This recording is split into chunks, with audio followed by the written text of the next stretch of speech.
For 2 weeks, my son didn't answer a single call, not one. At first, I told myself he was busy new projects, parenting, life. But deep down, I knew something was wrong. That was the moment I knew I had to take back control. Hi there, my name is Ruth Harper. Before I begin, tell me where are you watching from today? It always brings me comfort to imagine faces across the world listening to stories like mine. Because what I'm about to share it isn't just a story. It's a warning, a whisper to every parent who's ever felt that sharp tug in their chest, the one that says something isn't right. It started so small, a few missed calls, a few read messages that never got a reply. Away, my son Daniel was always the kind to text back, even if it was just a thumbs up or a heart. He lived just 40 minutes away with his 8-year-old boy, Ethan.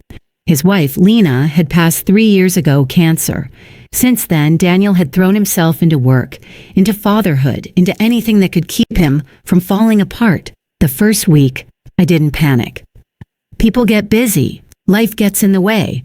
But by the 10th day, something in me began to ache. I'd leave him voicemails, soft and patient at first. Hey, sweetheart, just checking in. Call me when you can. Then later, sharper, anxious. Daniel, please. I haven't heard from you. Just a text, honey. That's all I need. Silence. Each night, I sat in my armchair, phone on my lap, volume turned all the way up as if that would make him call. The house felt too quiet. Even the old clock on the mantel seemed to tick louder than usual, marking the seconds of my worry. Sometimes I'd stare at the photo on my wall, Daniel and Ethan smiling at the lake last summer. Daniel's arm around his son, sun catching in his hair. I used to think that kind of light never fades, but worry makes everything dim. By the 12th day, I drove to his office. The receptionist gave me a look, polite but uneasy. Oh, Mrs. Harper, Daniel's been working remotely lately. We haven't seen him in almost 2 weeks. Almost 2 weeks. I remember standing there, clutching my purse so tightly my knuckles went white. Has he called in? Sent an email? She shook her head, offering a rehearsed smile. Maybe he's just taking time off. Maybe. But mothers know. We always know. That night, I couldn't sleep. The wind outside moaned against the window, and I thought about Daniel's house, tucked at the end of that quiet street, with trees that creaked when the weather turned. I pictured Ethan's tiny room, the stars Daniel had painted on the ceiling, the little nightlight shaped like a moon. And suddenly, I felt this pull. A voice inside me whispered, "Go." At 3 a.m, I had a dream. Daniel was standing in the doorway, drenched in shadow. His lips moved, but no sound came. Behind him, a light flickered like something was trying to reach me but couldn't. I woke up, gasping, drenched in sweat. My heart wouldn't slow down. It wasn't just a dream. It felt like a message. The next morning, I decided I wouldn't wait anymore. If he was fine, he'd be annoyed at me for worrying. But if he wasn't, well, then a mother's worry might just save him. I packed a small basket cookies, juice boxes for Ethan, a thermos of tea like I always did when I visited. Somehow, pretending it was just another casual visit made it easier to breathe. The drive out to his house felt longer than usual. Every red light stretched like a test of patience. I kept glancing at my phone on the passenger seat. Still no messages, no missed calls. When I finally turned into his street, a chill went through me. It was quiet. Too quiet. Daniel's car was in the driveway, coated in dust. The mailbox overflowed with letters. And Ethan's bicycle, the bright red one I bought him for his birthday, lay on its side in the yard, one wheel still turning slowly in the wind. I called out softly as I walked up the path. "Daniel? Ethan?" No answer. The curtains were drawn tight, even though Daniel hated keeping them closed. And through one narrow gap, I saw it, a flicker of light. A single lamp, somewhere inside, turning off and on again. Once. Twice. Then stillness. I froze. Because that lamp, that very one, was in Ethan's room upstairs. And that's when my heart dropped. Because sometimes silence isn't peaceful. It's a warning. And I was about to find out what it was trying to tell me. The moment I stepped onto Daniel's porch, the air felt heavier. You know that stillness right before a storm, when everything around you holds its breath?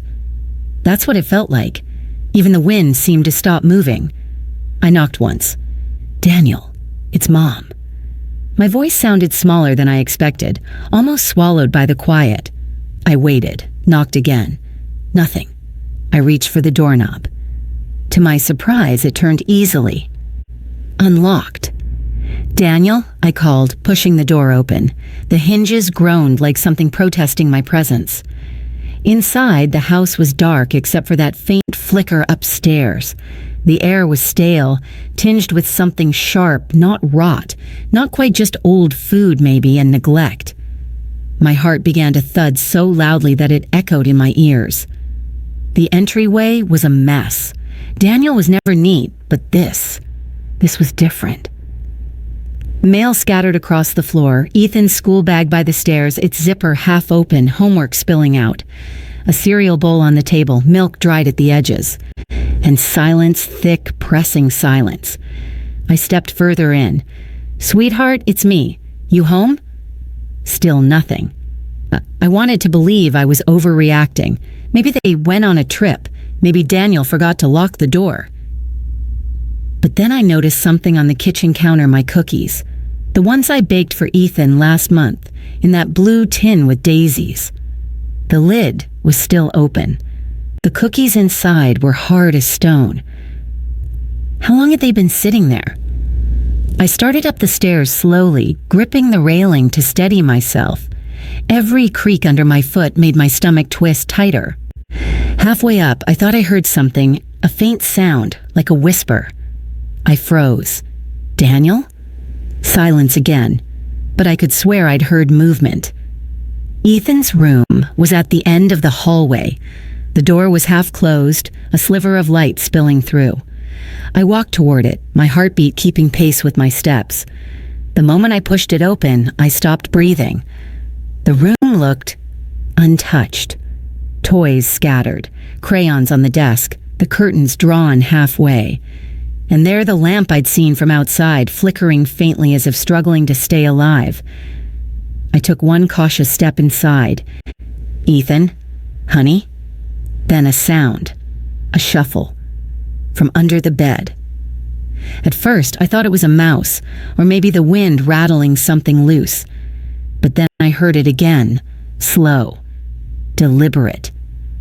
Like something or someone trying to be very quiet. My throat went dry. I knelt slowly, peering under the bed. At first, all I could see was darkness. Then, a pair of wide, terrified eyes met mine. "Ethan!" I gasped, falling to my knees. "Sweetheart, what are you doing under there?" He didn't move, didn't blink, just pressed his little finger to his lips. "Shh," he whispered. His voice was hoarse, trembling. "They'll hear you."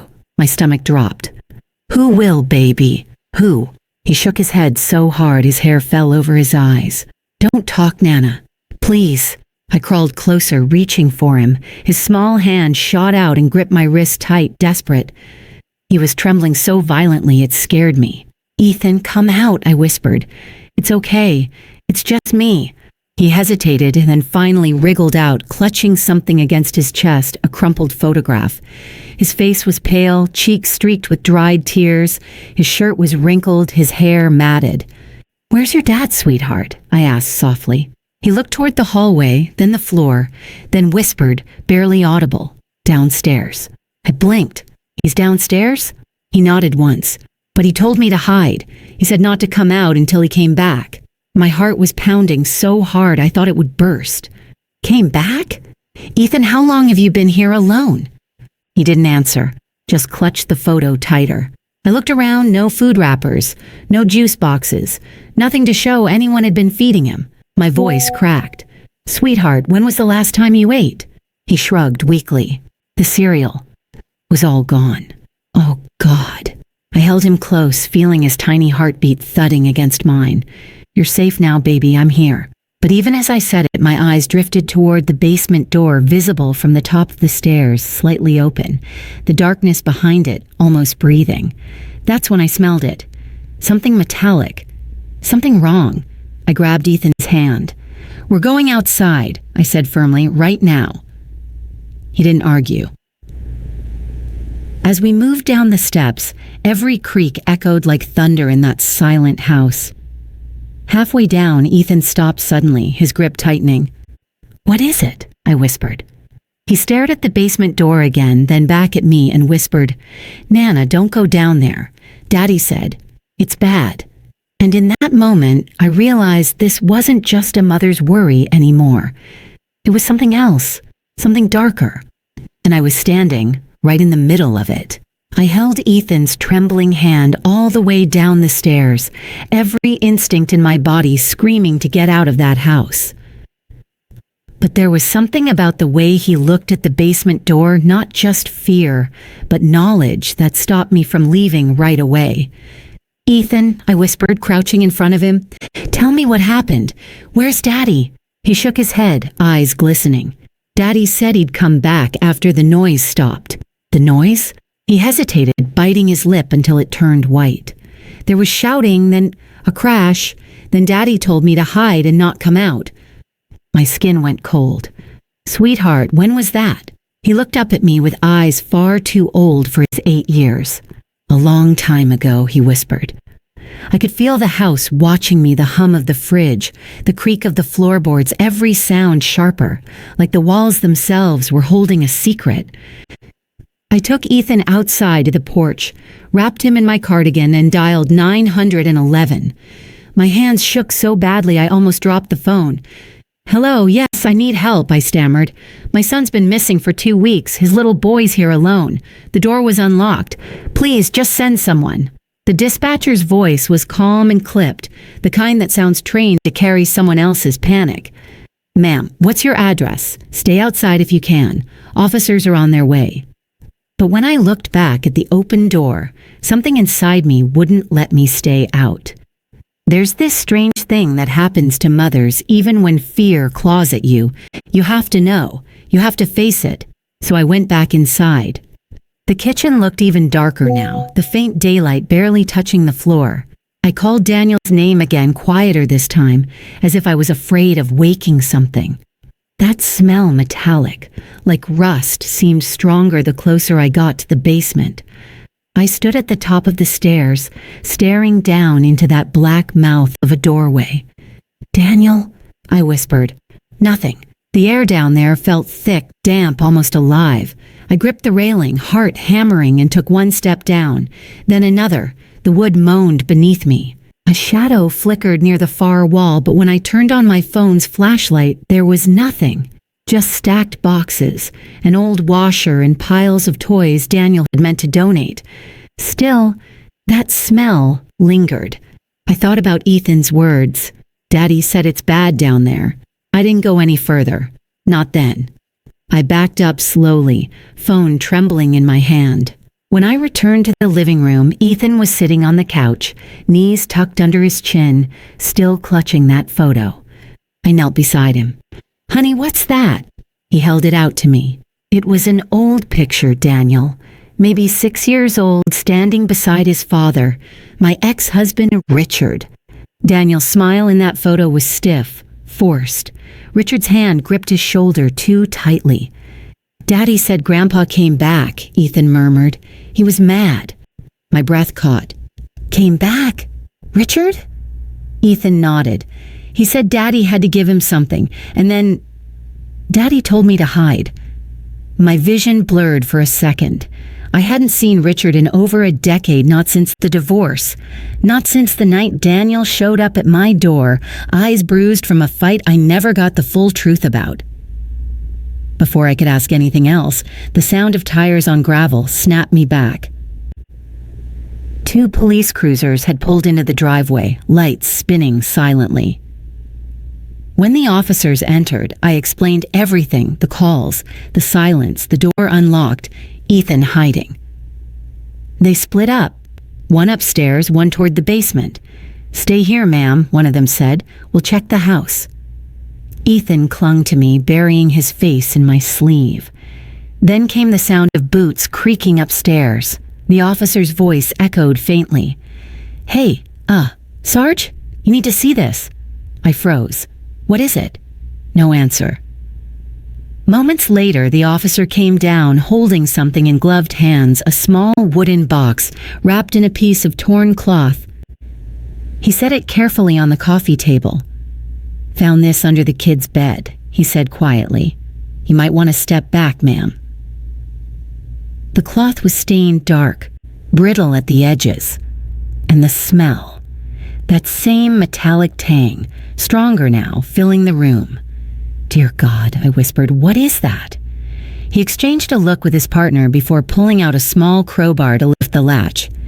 Inside were photographs, dozens of them burned at the corners, faces half melted, documents, old receipts, a torn check, and something else, a shirt, folded neatly, the front of it stiff and brown with dried blood. For a moment, no one spoke. Even the radio on the officer's shoulder went silent. Then Ethan began to cry, a quiet, shuddering sound that tore through the stillness. I remember standing there, unable to breathe, staring at that box like it had swallowed the truth whole. And I thought maybe some secrets shouldn't be found. But it was too late. The darkness in Daniel's house had finally started to speak. I remember the officer's gloved hands closing the lid of that wooden box, the faint click echoing through the living room. That sound, so small, so final, felt like it sealed away the last bit of air in my lungs. Ethan was crying quietly, clutching at my sleeve. I could barely comfort him. My body felt made of stone. The younger officer radioed for backup. His voice clipped, controlled the way people speak when they're trying not to let panic leak through. "Possible evidence found. Suspected missing person case. We need forensics on site." Those words hung in the air. Missing person case. And it hit me. Daniel wasn't just not answering his phone. He was gone. They took us outside as more cars arrived. The flashing lights painted the front of Daniel's house red and blue, washing over the toys in the yard, the half-fallen tricycle, the uncut grass. Neighbors had started to gather at the end of the street. Faces, curious, whispering. An officer brought me a blanket I didn't remember taking. My hands trembled as I wrapped it around Ethan, who stared blankly at the lights. "Mrs. Harper," the sergeant said gently, crouching to meet my eyes. "Do you know if your son had any enemies? Financial trouble? Anyone who might want to harm him?" I shook my head automatically. No, Daniel was quiet, kind. He works in accounting. My voice cracked. "He's just a father." The officer nodded, writing something down. "Do you recognize this man?" He held out a printed photo. I almost dropped it. It was Richard, my ex-husband, older now, rougher but unmistakable. "Why are you showing me this?" I asked, my throat tightening. "His name came up in one of the files we found in your son's box," the sergeant said. "Do you know when your son last saw him?" "I don't know," I stammered. "Not in years. Daniel doesn't speak to his father." But even as I said it, my memory betrayed me. Flashes of the old voicemail I'd ignored. Daniel's voice one night saying, "Mom, I've been getting calls. From him. I'll explain soon." Back then, I told myself not to pry. Now I wished I'd pried until the truth bled out. They taped off the house, forbidding me to enter again. Ethan and I were escorted to a motel that night, the kind of place that smells like cheap detergent and lost hope.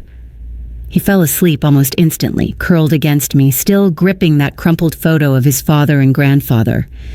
But I didn't sleep. I sat by the window, watching the police lights fade from the distance, thinking of Daniel, his laughter when he'd tease me about worrying too much, his quiet smile whenever Ethan hugged him from behind. I thought of the years he spent trying to rebuild himself after Richard left, and how easily that man's shadow had crept back in. Somewhere between midnight and dawn, my phone buzzed. A detective. Mrs. Harper, I'm afraid we found something else in your son's basement, he said. It's not a body, but we need to ask you some questions. My blood ran cold. Tell me, I whispered. There's evidence your son was under investigation for embezzlement at his firm, he said slowly. He was supposed to turn himself in last week. His supervisor reported he'd gone missing before that could happen. I felt the world tilt beneath me. That's impossible, I breathed. Daniel isn't like that. He's honest. I understand, ma'am, but we found company documents burned partially in that box and blood on that shirt. It's being tested. We'll know more soon. I couldn't speak. All I could hear was the dull roar in my ears. Disbelief, grief, denial, all tangled together.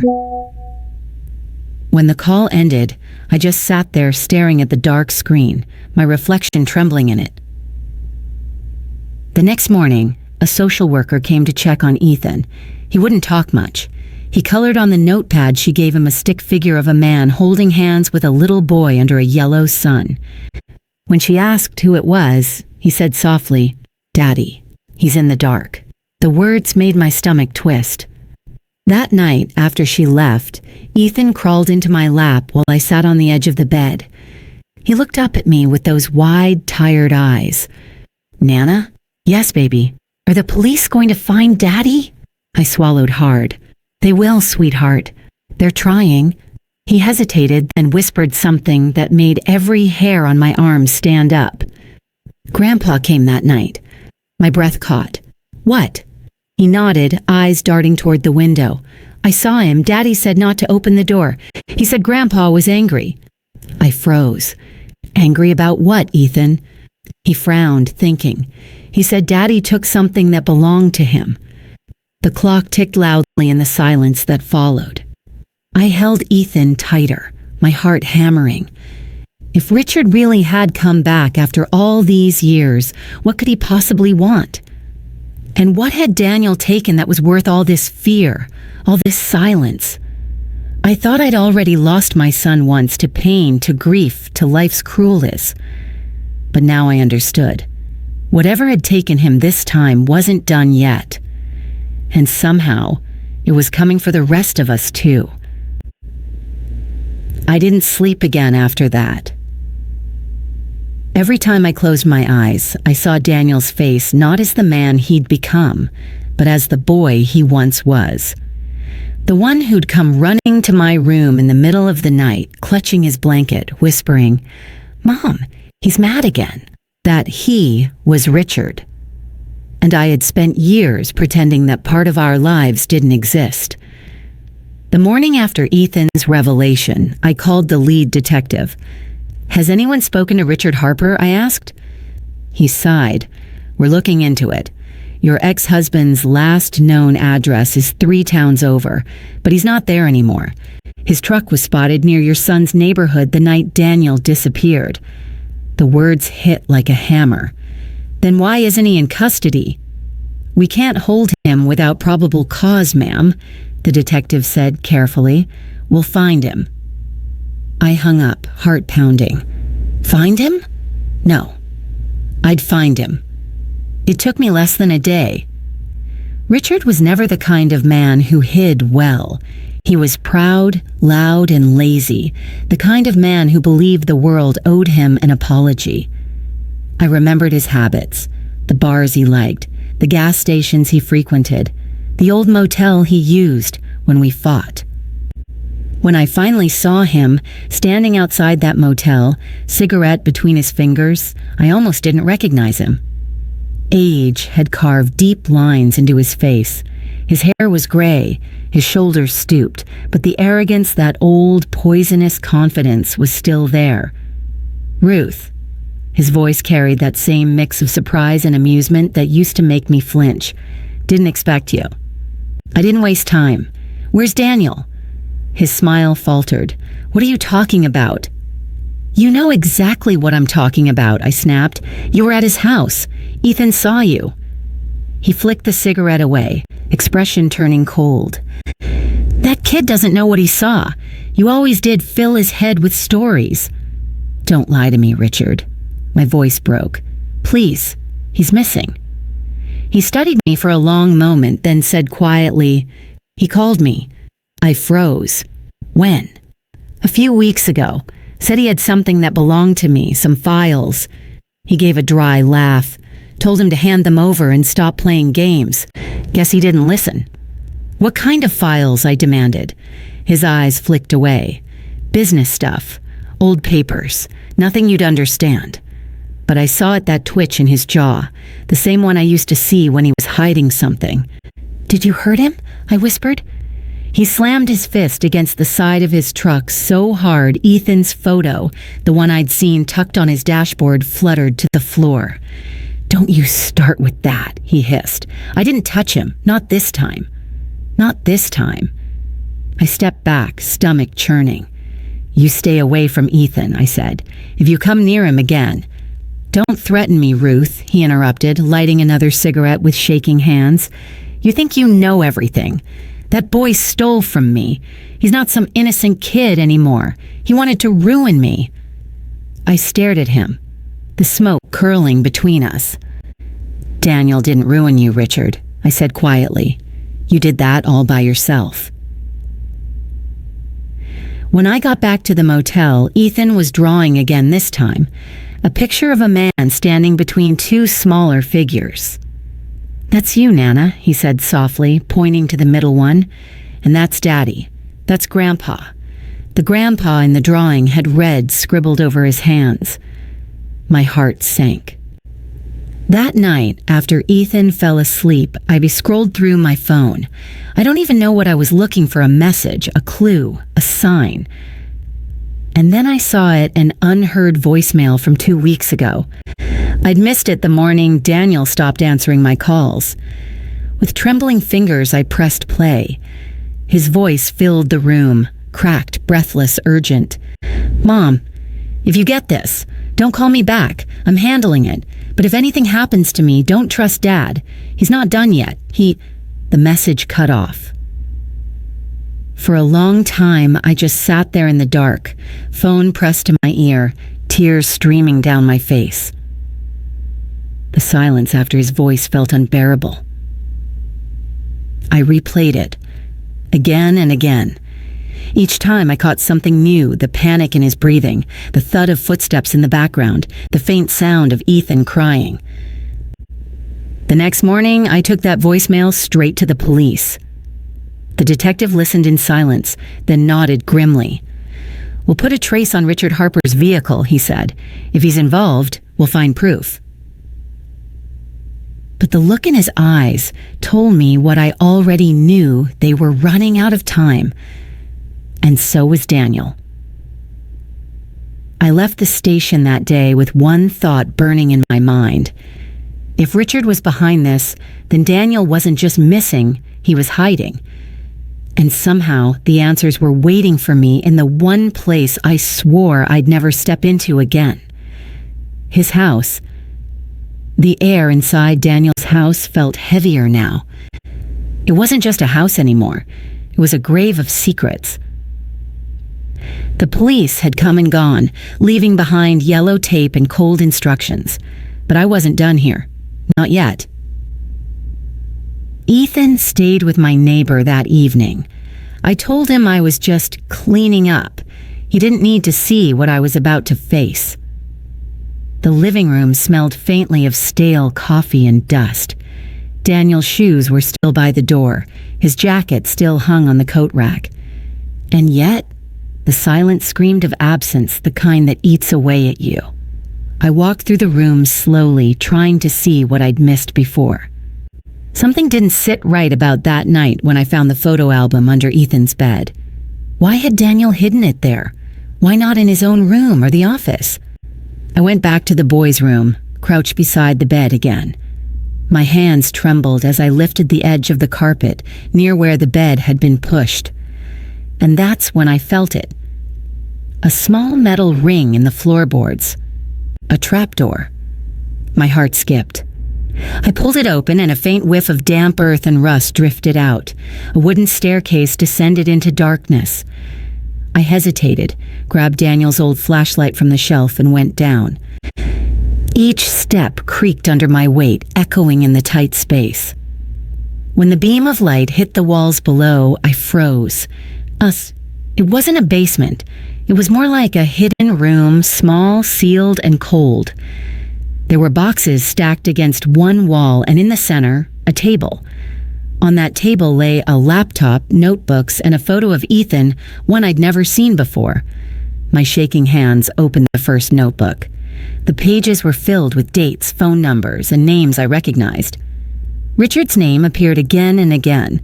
Next to it, words like transfer, proof, accounts, and blackmail. Daniel had been investigating his father. I flipped through the pages faster. Notes about old company files, money missing from joint accounts, deals that never existed. And then, in the back of one notebook, a single sentence circled 3 times. He used Ethan's name. My breath caught. I opened the next box. Inside were bank statements, dozens of them, all under a child's savings account. But the address wasn't mine, or Daniel's. It was Richard's. That monster had opened accounts under his own grandson's name. He'd been laundering money using Ethan's identity. And Daniel had found out. The realization nearly brought me to my knees. My son wasn't missing because he'd done something wrong. He was missing because he tried to make it right. I pressed a hand against my mouth to muffle a sob. For years, I'd thought I was the one protecting Daniel from Richard. But it turned out Daniel had been the one protecting Ethan and me. I backed away from the table, heart pounding, and dialed the detective's number. He answered on the second ring. "Detective, it's Ruth. You need to come to my son's house. Now, I found something." The flashlight flickered. Then I heard a soft thud upstairs. I froze, phone still in my hand.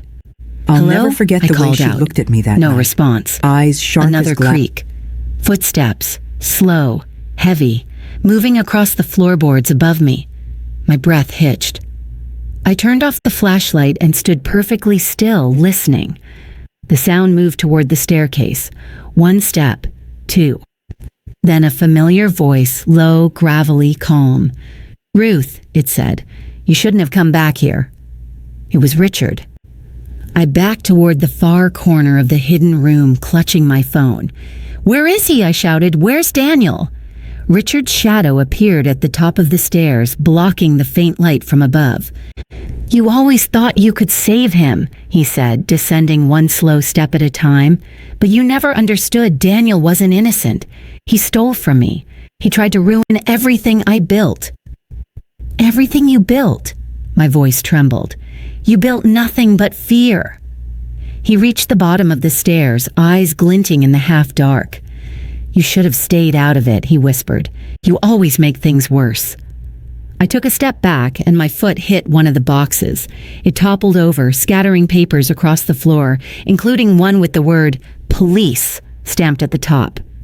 Richard's eyes widened when he saw it.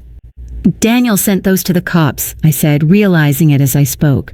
"That's why you came after him." He lunged forward, grabbing my wrist. I struggled, trying to pull away, when suddenly, a shout. "Hands up!" The beam of flashlights burst down the stairs, flooding the basement with light. 2 officers rushed in, pulling Richard off me. He roared in protest, but it was over. As they handcuffed him, I could finally breathe again. The detective turned to me, breathing hard. "We traced his truck to the woods behind the property," he said. "We think your son might have gone there before Richard did." "Gone there?" My voice cracked. "You mean he's—" He shook his head. "We don't know yet, but we'll find him." I looked around the room one last time, the files, the photos, the proof of everything Daniel had risked his life for. And for the first time, I realized the thing that had been shifting under Ethan's bed wasn't just an object. It was the truth buried deep, waiting to be uncovered. The woods behind Daniel's neighborhood were dense and cold, even under the morning light. Police cars lined the road like silent sentinels. I stood behind the yellow tape, clutching Ethan's small backpack in my hands. It still smelled faintly of crayons and apples. "Please," I whispered to no one, "just bring him back to me." A search team had gone in hours ago. The detective said they'd found tire marks near a small service road tracks that matched Richard's truck. And not far from there, a single boot print in the mud, Daniel's size. When the radio crackled to life, every head turned. "Unit 4. We found something, East Ridge. You better come see this." My heart stopped. They led me through the trees, the ground slick beneath my shoes. And then I saw it, an old cabin, half collapsed under ivy and moss. Inside, beneath a torn blanket, lay a man. For a second, I couldn't move. But then I heard it faint, broken, but real, a sound I thought I'd never hear again. "Mom." Daniel. He was alive. He was thinner than I remembered, face pale, beard unshaven. His right arm was bruised, his lips split. But his eyes, those soft brown eyes, were still my boy's. I dropped to my knees beside him, tears spilling before I could even speak. I thought you were..." He managed a weak smile. I almost was. The officer beside me radioed for a medic. Daniel reached for my hand, gripping it with surprising strength. "Dad found me," he said, voice shaking. "He came to the house that night, said he knew what I'd done. He took my phone, dragged me out here, said I had to fix what I broke. I got away after he fell asleep, but..." He coughed, wincing. "I hid. I didn't want him to find Ethan next." I pressed my forehead to his. "You did everything right, sweetheart. Everything."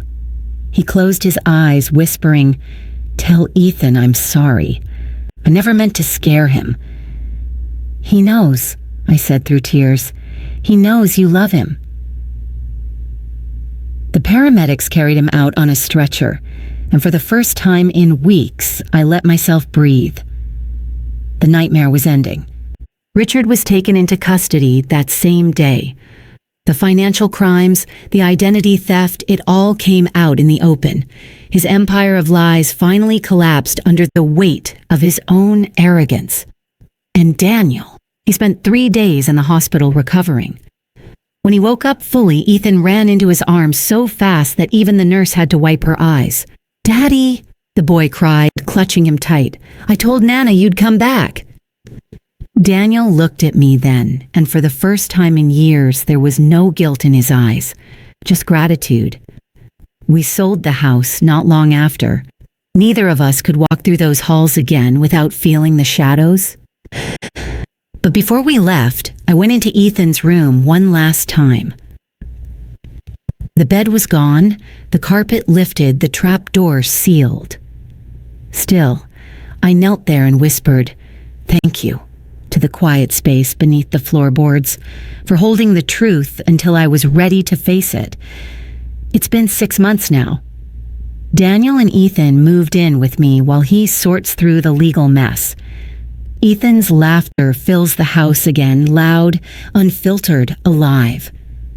Sometimes I catch Daniel standing by the window, lost in thought. When I ask what he's thinking about, he smiles softly. "About how close I came to losing everything," he says, "and how lucky I am that you didn't give up." I squeeze his hand and tell him, "We Harpers may stumble, but we don't break." A few weeks ago, Ethan brought me a drawing. It showed the 3 of us standing together in a garden. Me, Daniel, and him holding hands. Behind us, a house with no shadows. He'd written at the bottom, in his wobbly handwriting, "We're safe now." I hung it on the fridge. Every time I pass by it, I remember that night, the fear, the silence, the cold, and how it all led us here. Because the truth is, we don't get to choose the storms that come for us, but we do get to choose what we build after the storm passes.